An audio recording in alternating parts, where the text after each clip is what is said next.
Hi guys, welcome to Gumzo na Chai, the podcast where conversations grew deeper than the TV scene.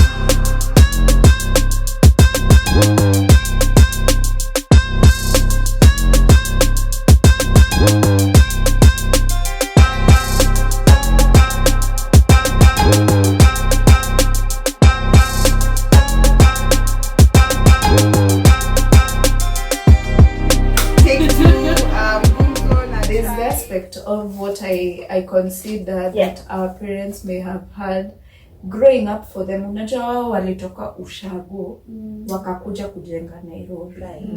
So that when you met and bonded with friends, they became your communities and support system. So for them, they were more intentional about the kind of relations they created. Because if you look at when anything happens to your parents, how many people show up? Unajua hadi huyu na watu watasema walikuwa wakiwa wadogo, either like wako wadogo ama when they started working, or you know when they bought their first or they started renting, something like that. Right now us, because we are already used, by the time we are coming into campus, we are already acquainted to how everything works. Secondly, our phones, you're self-reliant. Back then is you had to rely on someone else to be able to make through. Yes, you see, so the individualistic nature is brought about by also the forwardness we are putting in terms of and also the pressure of what watakuonaje. Yes, I think we're also too hell-bent on our status and all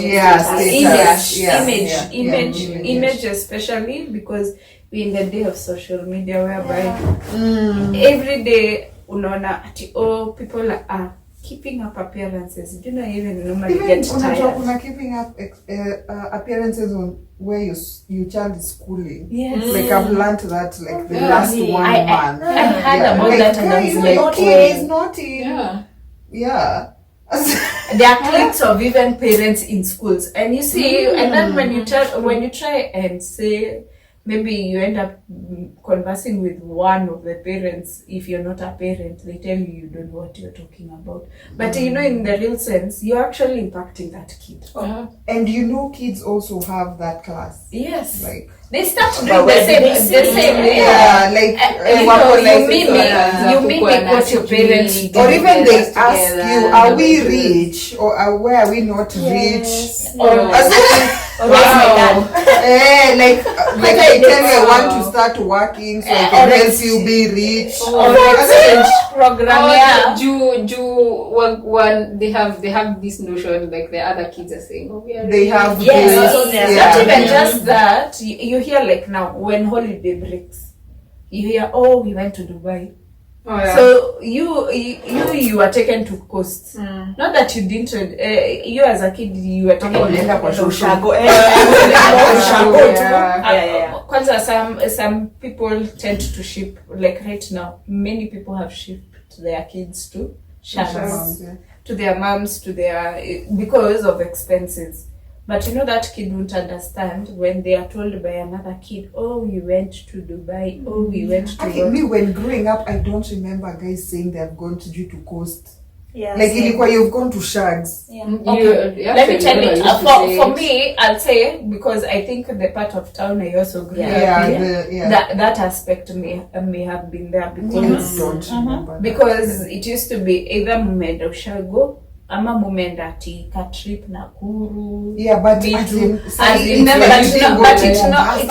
it was more subtle. I'll say it was more subtle. Like only your friends will. Yes, it's only your clique of friends who would know. But it won't be put out there at the whole class knows where you were.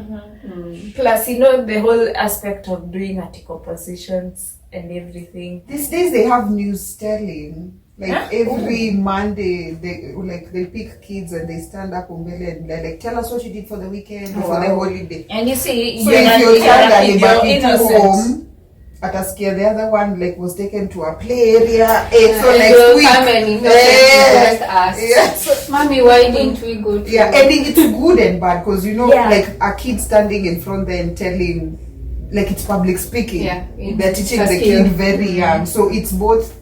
Like it's how you look at it, and I feel like within that space, like who can control that? Who's the easiest to try and balance this out? Maybe it's the teachers need to push out a narrative that wherever umeenda, whatever umefanya, whoever is in your this is to kids, finding a language for kids, but to normalize that it's okay, to equalize that, even if you as a parent also, yes, but I think it's more strongly enforced at home because how you make your kid, confidence and everything, in as much as teachers do, the biggest percentage is done at home.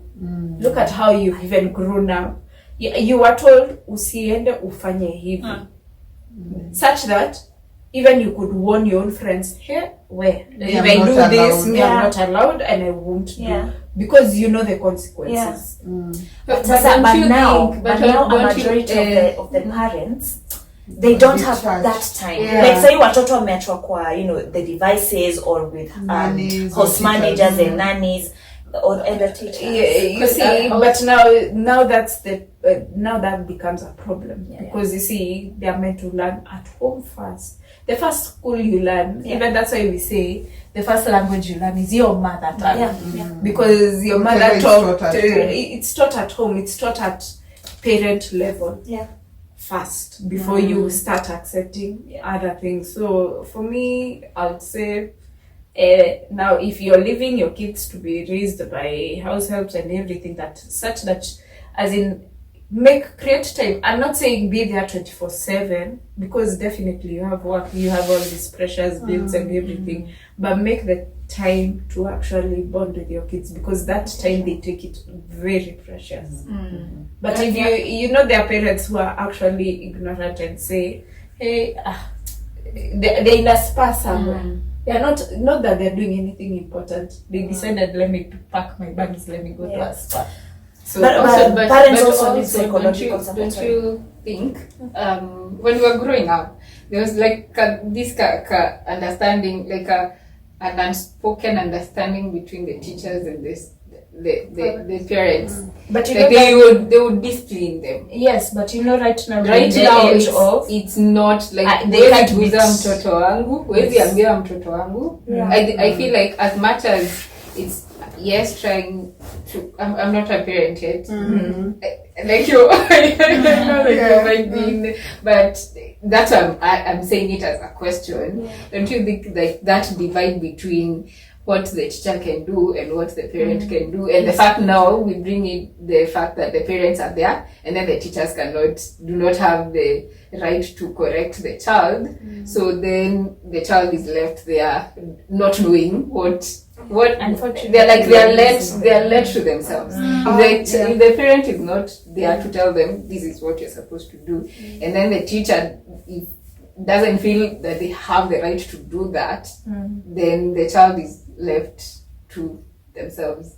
So I think when to echo what you guys are saying, like it starts with the parent and then also now goes to the school environment, making sure that they are being taught this is right, this is wrong.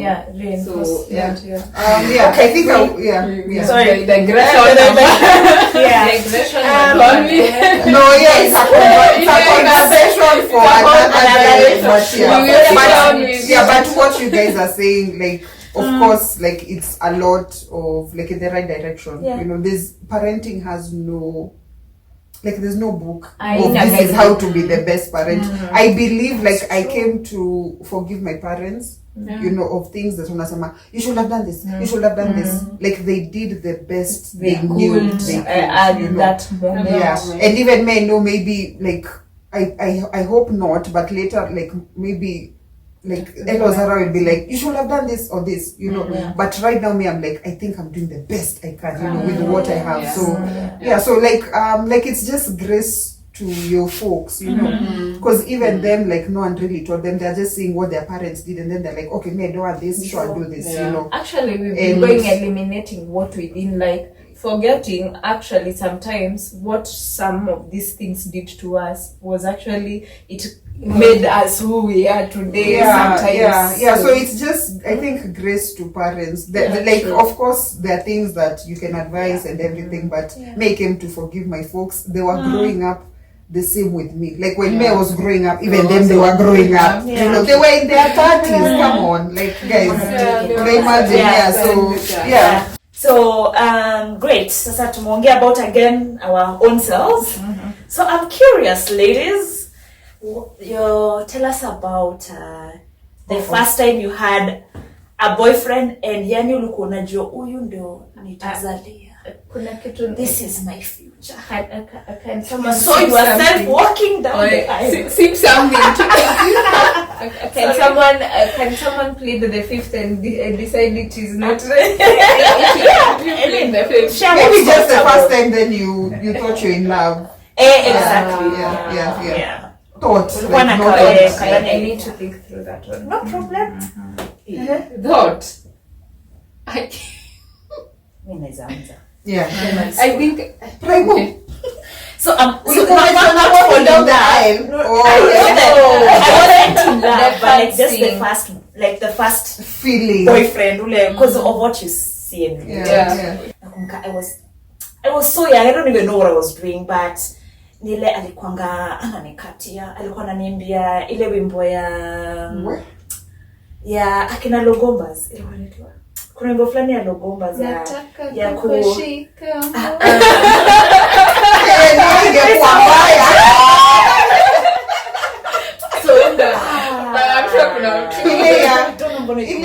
like it's a very love song. They're very, very fast song. Anyway, there's a song he used to sing for me. But when you're saying the story, let me try find it. They're playing some hot cake, you know. You gotta try harder. Funny story, chase, like I'm not interested now. Continue chasing. Haikuanza sahi. Kwani soap opera tulikuwa tunaona kina na Bold and the Beautiful. We were relating what we were saying. Piga makofi ama no. Piga makofi. Promise. I love song. Promise. Okay. Sawa. Nikikumbuka nitawaambia. Okay. But in primary school nani anaimbiwa wimbo? Rocco song. Na kwanza ni ya hit song. It's a hit song. It's a hit song. Kwanza si hivyo, kwanza enzi za kuandikiwa lyrics. My dads. That was high school, Dwama. That was more of high school. It was high school. But no, mimi nakumbuka we used to we used to call Capital FM on a Saturday with some few neighbors of ours. Would go to the phone and dial. So cause yetu haikuwa locked our landline ile tuna piga kulikuwa na dem alikuwa anaitwa Anita na Shobel was a cousin. Kuja anatuambia no, let's call Capital FM and tell our the song we want to hear.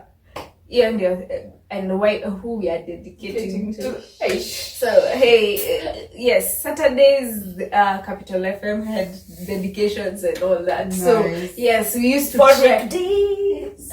Before that's before Rick D's came nicely. It used to come later, but at Kitu 10 there used to be like a total request hour. An hour of requests. So we used to keep on trying to dial. The one day it went through, we were so happy. You seen the dial? Inaonyesha hapo. I'm sure you're telling Gen Z's wanashindwa hii ni nini wanajua You're telling us about your guy. My guy, oh yeah. So Simi, I'm just there playing hard to get, but nikifika nyumbani hakuna mtu anaweza nigusa. Nimependwa leo. Wacha anze kukatia demu mwingine.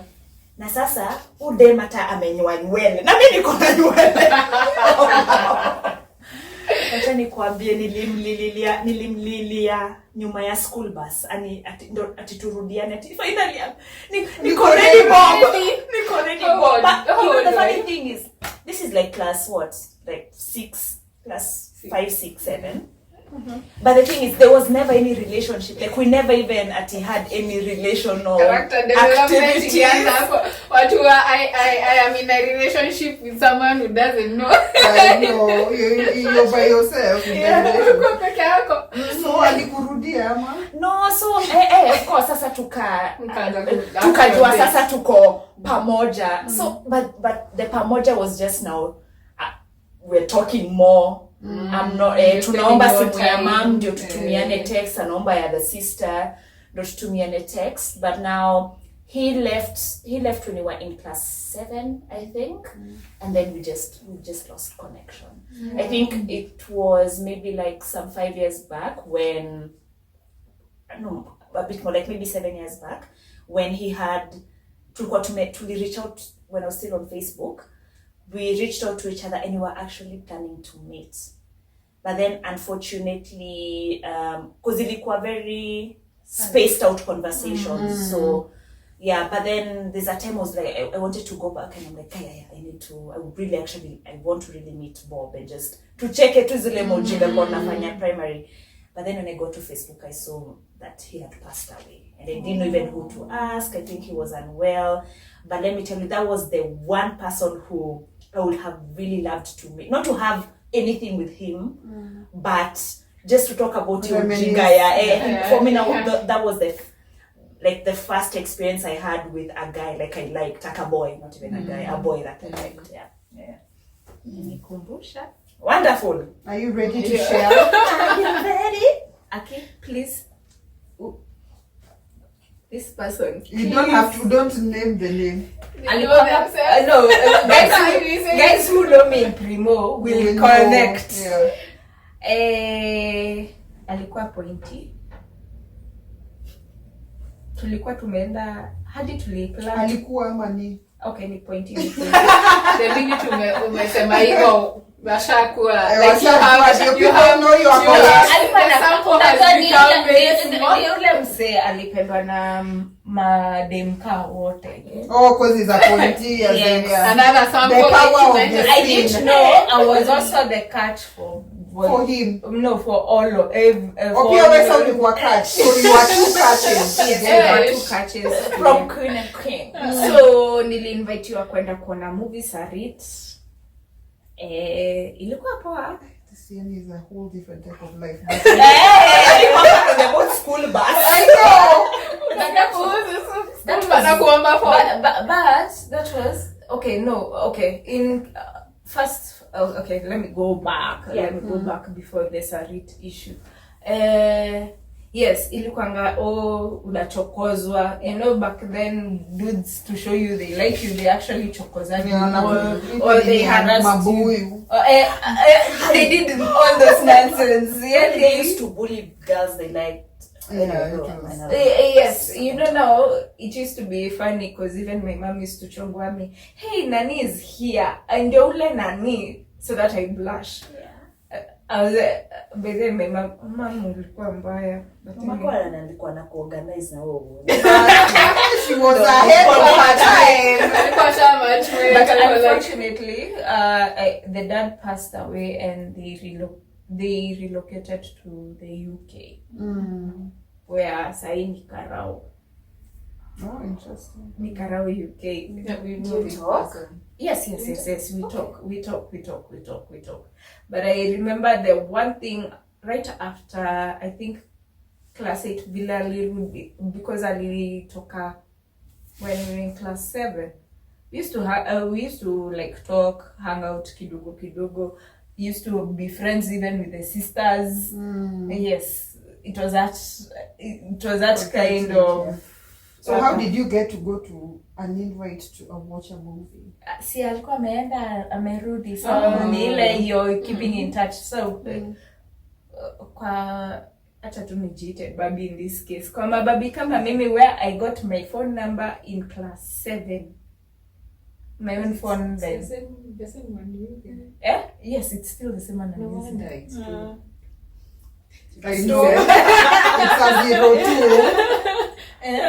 Sisi wa 1. No, was your one. Kujibaiya. So yes, it's a 25.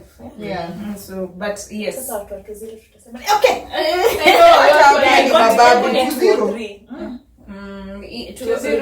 Yours is later. Yours is before mine. That's before mine because we used to share with my sister, and then I bought myself a line. Even I bought myself a line before I even got the phone. Yeah. During a trip. Tulikuanga tumeenda trip ya shule, and since we were going to, I think were we going to Coast for 1 week or something. Yes, that's what made me now have your line, and then I used to switch with someone their handset. So did you ever date with a guy? Yes, actually my first kiss was there. Did you know what to do? No, I was very naive. Yeah. So yes, Yamenda UK, so I'm Me, no, this date. The started date now. Yes, it's after the date. It was after the date. It's those, yani literally, hadi nilikaa hivi some time back nikajiuliza kwani ama movie, these teenage movies that have been done. After nini hapo kwa mlango mlisimama kwa gate kwa mlango. It was someone the nini aka corridor Umejificha. Nini definitely in room but then public display of affection. Kwanza for babies, like you say you're teenagers. Yeah. But yes, that was it was nice. Yeah. It was nice. And then like you dated ama he just no. left? See, now he left for quite a long time, but anyway, every time okay, anakujanga tunaongea but hatupatani. Yes. Yeah. But I still know Halia. Oh, Kopoa. Yes, once in a while. Still talk. Nice. Oh man. Okay. Mine is a whole different experience from yours. Maybe we might have something similar. Yeah. So as I mentioned, I was very like closed off. Like my mom really guarded us, and I think it's good. So in Primo, I had a huge crush on the Scouts lead. He was the head of Scouts. Alikuwa anaitwa Mike. Sitaki kutaja his second name because he follows me on Instagram, like we are cordial. And I had a huge crush on him. Nilikuwa namwona kile Scouts.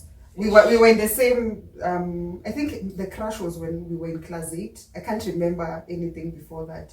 So in class 8 now, unajua class 8 are the ones now ndio wa kusema like you're the biggest in the school. So he was the head of Scouts. Used to drive me crazy nikimwona akiwa the Scouts and ana march anaambia all the other Scouts. And then dark, like very nice teen, The blacker the berry. Yeah, very confident. So like I don't think he knew me so well because he was like in another stream. Tulikuwa north, alikuwa south. And then south ilikuwa like with all the amazing guys and stuff. So anyway, I used to like just say hi, like ya kupita hivyo like I think he had a thing for someone else, but nilimkatia like the whole year, okay, sikumkatia, like I had a crush on him for a whole year. And then but I didn't know how to. No one knew. I don't even think. I think this is when they know this. Like a few of my friends know like Wanja and stuff, but what was I saying? I've lost my line of thought. But anyway, so a whole year, and then sasa we are doing KCP and like it's now or never, as in, So nikaenda nikatumia savings zangu and I bought a card zile za kuimba, and they were expensive. Nikaandika just how I'm wishing him a success and everything, and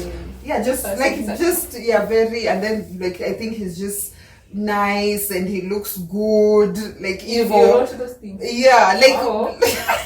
like nilikuwa nimejicompose nikasema it's now or never. This is your When chance. I I give you know. flowers. Yeah, it's now or never, you know. So yeah, because nilikuwa nimejaribu kujipitisha for this guy is not looking my way. Yeah. Anyway, so yeah, so nimeandika the card and then I don't know kama ni my desk mate or someone who was friends with him. I can't remember who he's called. Everyone in your class are feeling pressure kidogo, but I can't remember who he's called. But anyway, I think they were friends with now Mike.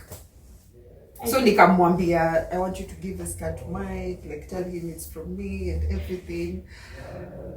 And then he was just like, are you sure and stuff? Then I was like, yeah, I'm not, but yeah, You know, trying to protect your heart. yes, Are you yes, sure? he was. Yeah, he was. So anyway, so during break time, akaniambia sawa nitambia kesho break time. So we went home the following day. So your break time, nikasema akistatoka because there's a place they usually sit, like my boys, unajua leo boys wakusema. Yeah. So there's a base they usually sit. So the guys sasa pia alikuwa kwa base. So akaenda akampatia the card. Akaifungulia in front of everyone, and I think that was now the mistake, and then now everyone read it, and then like where our class was, like you could like haikuwa far like from where they were sitting, so you had guys busting out like laughing nini, and then now there's a pal of mine wa primo who akasema ati twende sijui breaks sijui nini, then kamwambia tusipite hivi tupitie side nyingine hivi just so that we don't pass where those guys are, and then kumbe where we were passing like there's a view like they can like lazima mshuke hivi, and then they have sat there and then mpite hivi, and then it was just terrible. Yeah, it was just terrible, and then I walked nikamwambia my friend I can't. So I walked back to class, and then yeah, it was just terrible for like a week, like your week before KCP, and then the week of after we did our rehearsals, he came, Mike akakam, akaniambia I'm sorry, like how that was handled, whatever, and then we just like called it whatever. Like in terms of like he was just like yeah, as in that happened and I'm sorry, like it should have been something that was done privately, but yeah, so we just became now very good friends, and yeah, we have been friends. Okay, we were not like close, but we were like friends. Yeah. And then he didn't feel the same way in short, and then and then we didn't talk for a while, and then Instagram came about. Then everyone was on Instagram, and then we joined and we connected, and then we started speaking kidogo, and then there's a day we met randomly in OST. I don't know, I think I was meeting either you guys or something, and then like nilikuwa napita, then he works for like a liquor company that I don't want to mention, so he's like head of marketing for that liquor company in East Africa. So he was there, and then tukapiga story, you know, and like it wasn't there anymore. Do you laugh about it? Yes, yeah. So yeah, but I think it was important for me to go through that. Yeah. Just because okay, me, like I think very old school in terms of like women approaching men. Yeah. Yeah, so like I believe it should be the other way around, and yeah. Not Yep. Oh, and we know how to chase. Yes. We sometimes don't want to let go. We're like, Yes. Yeah. So, I think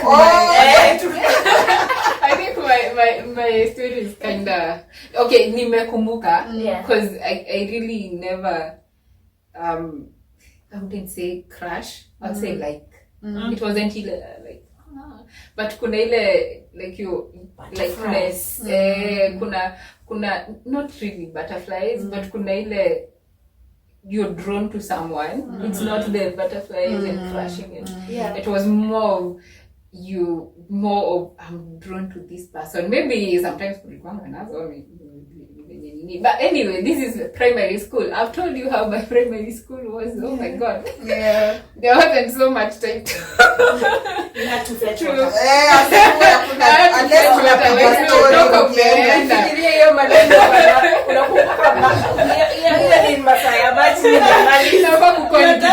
Like you're the first person who leaves the class so that you can go pick the jerrycan and go get water. But anyway, I think this is a person to look at I think it's more closely the same. The person was in our class. I think we only used to have, were they 2 or 1? I think there were 2 streams. So I took a class A2. But now the thing was, you know, the way you like someone, you would want to, and then of course, such setting, most rural setting in my case, were very conservative. So you're not to be seen with a guy. You're not to be seen standing or talking to a guy. Yeah. So there's no even a way to talk to them. But even then, when you want to talk to them, you start. And then when you tunasema, there was not this other person in the class, a group of them. And now that I look back, I think when you look on Asema, the way the guys who used to like you would bully you, he would not be part of them, but he would really enjoy seeing it. But me, I'm like what's up, Sumitete? But sasa unaona, even him, he never used to be close to me in such a way. Ni ile unamuona and then unamjua tu tuko class moja tunajuana. So tuko class moja and then we used to be like a performers. So like ours would be competition ya class. So I think kulikuwa nako ka beef, but now there is also underlying this likeness and so I think it used to be the same, but mine never got to the crashing or anything. Neither too, if I was to be asked who I like in this class, I would say this person. Yeah. But I think that was it. That was it. Yeah. I remember also now that when niliona behavior and I enjoyed Niki, and now I used to hate that. So I'm like, so at some point I just and then I think at some point nikaona I was very close to some other lady and I was like, Himeenda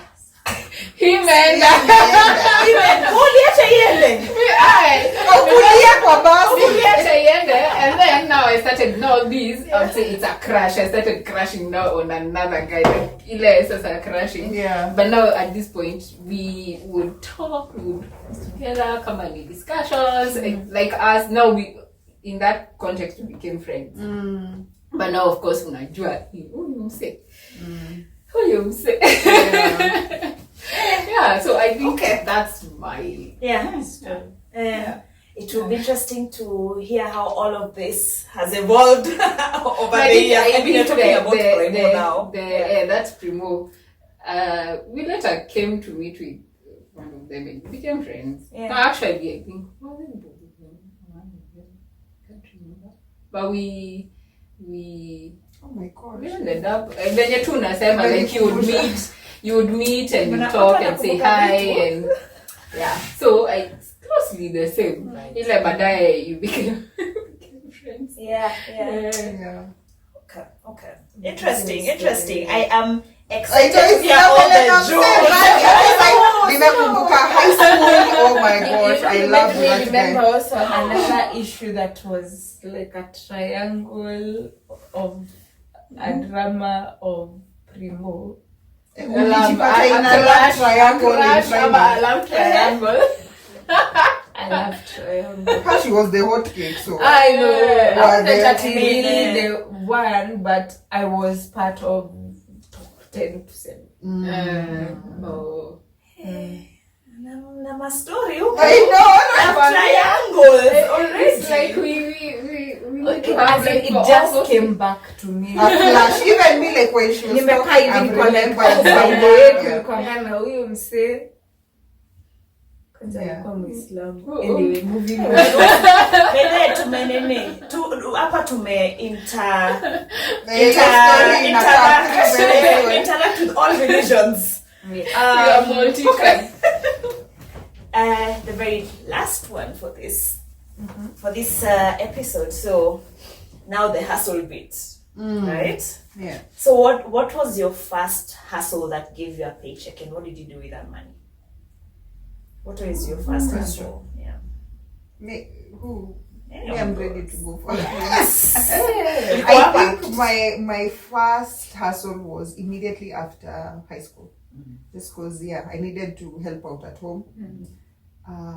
There's a friend of mine, and her sister alikuwa in those companies that do promotion for like Akina Safaricom and stuff.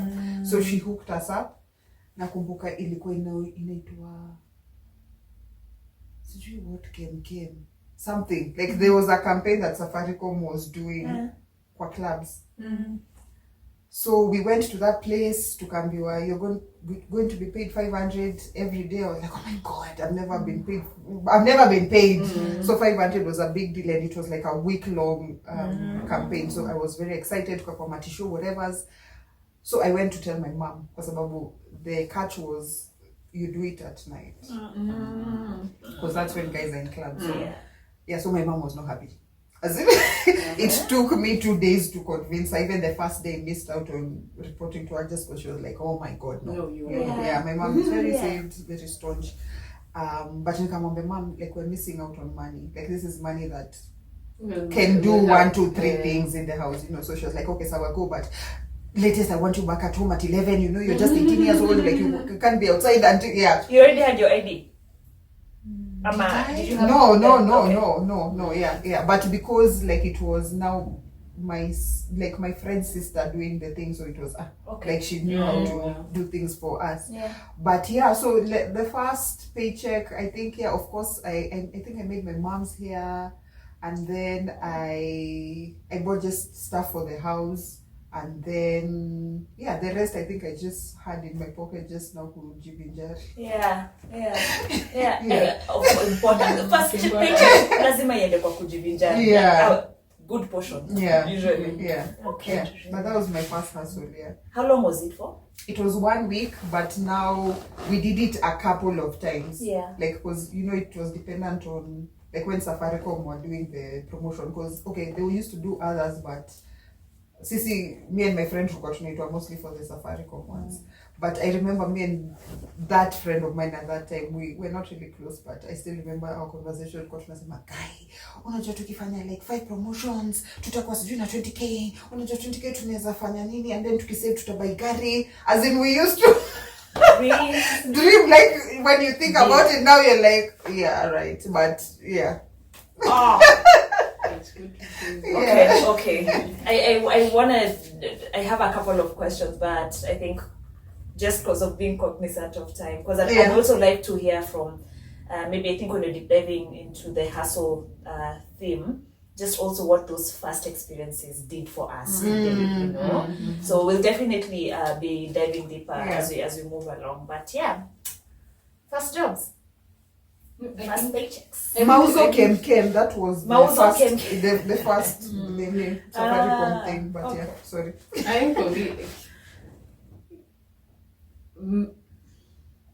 My first hustle, still my hustle, because for real, wow, it just has grown from being a tiny dog money to So like the first time I do writing, still like writing research and data analysis. So you see now how it's gone expanded. Even before, were you doing data analysis at the beginning? No. So it's something that data has analysis is something. out. That's what I'm saying. It's like the one that has. So my first job was writing. I think I was given a 1-page. It took me a whole day to write. Time tulikuwa tunalipwa tu so, and then unatuma unaambiwa that's a 1-page. Like right now I look back what 1 page is right now. 1 page is 200. I know all of us write in some context, like we write. So when you're writing, a page is 275 words. So 275 words. I wrote niliandika a whole day. I remember, like ilikuwa kazi. It was hard work. It was hard work. So yeah, I did, and then you send, and then they're like, oh, kuna issue, and narudisha. That's one page.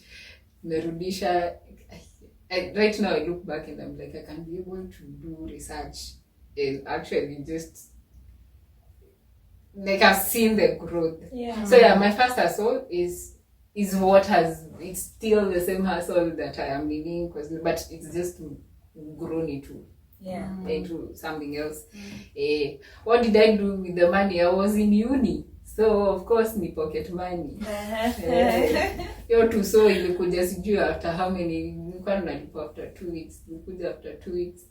No, I think I had done. Gosh, after 2 weeks. I had done like, I think I had done like a week, like 2 or 3 pages. So ilikuja around 600-800 hapo hivyo.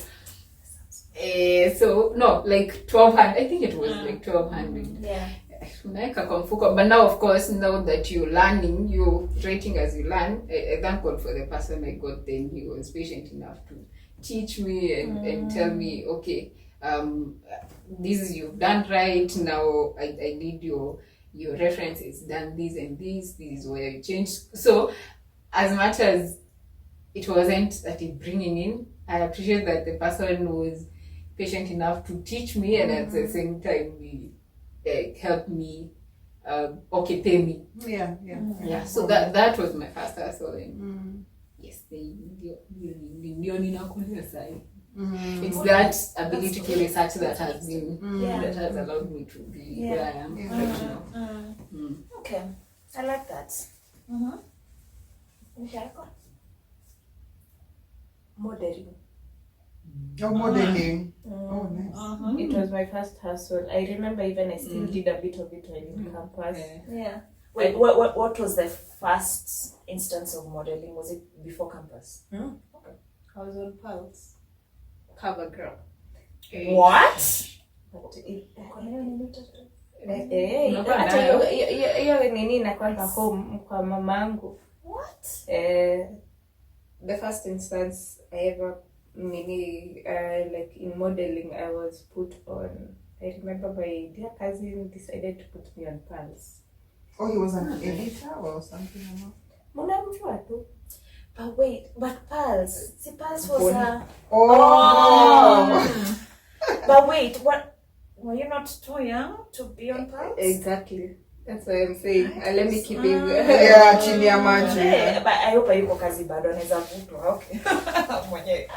Tu anaweza muingilia but anyway, it was an interesting ride because I was nervous. Kupigwa picha, everyone is in the studio, they are looking at it, they are like, kaa hivi. My hair had to go to be made. That's the first time I felt like, najua nilikuwa nimezoea hii natural face, alafu umepewa face bit ingine mwenda wazimu. Kind of when face bits those days they were like the mascara iko Actually, hiyo picha bado niliweka Facebook. Inakuanga Facebook. But nayo ilinigetia watu wanafanya nini? Wanani catfish. Wanaweka hiyo photo kama their nini? Their profile. Oh, they're saying it's them? Yes. Oh, I used to laugh. But so anyway, how much were you paid? Do you remember? No. That one was free. Oh, okay. It was like a launching pad. Then after that, I got small gigs. Kwenda promote like something like even juice and everything. Oh, you stand there with the juice? Now, napigwa picha. Si ati napigwa picha per se. Ni kama vile ulikuwa unafanya. Oh, cool. Like promotion kwa places. Yes. And for me, luckily I was getting those gigs for 1,000 a day. There was another one I did, I think, for Crown Plaza. I think it was augmenting 100. Yeah. ilikuanga ati mkwe ushers and stuff. Yes, things like that. Sasa hizo ndio zilinipeka pesa. Juu ingine iliban ilikuwa bado within the same line ilikuanga kufanya nini? Or managing models, showing green models how to pose, how to walk. Utatufanyia strat. Hata with mimi nimeongezea kilo double, so it's okay. You can still strut it. Hiyo kustrat itakuwa na shida kidogo. But anyway, what I did with the money, there's a moment I had saved it quite a bit up until ilikuwa inanisaidia sasa kufanya ma printing mob, because I remember when you were print. You guys, and if you didn't read those print, and if you didn't print out those things, you'll find it kwa exam. Unfortunately. So for me, 90% of that money went to printing. And then ice cream and cake. Ice cream and cake moments for therapy. And biscuits. Hey, if you have to use 90% of your salary printing, you need that kind of therapy.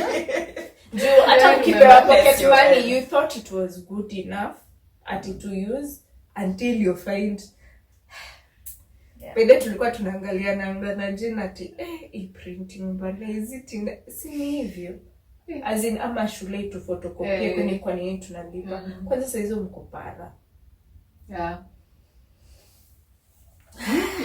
And you, like I nimekumbuka nimesikia ukisema you if you don't print you will nini, nikakumbuka this trending thing yenye ati mwalimu ameset exam describe what was discussed on this date, on the lesson on this date. Oh my god. Exam.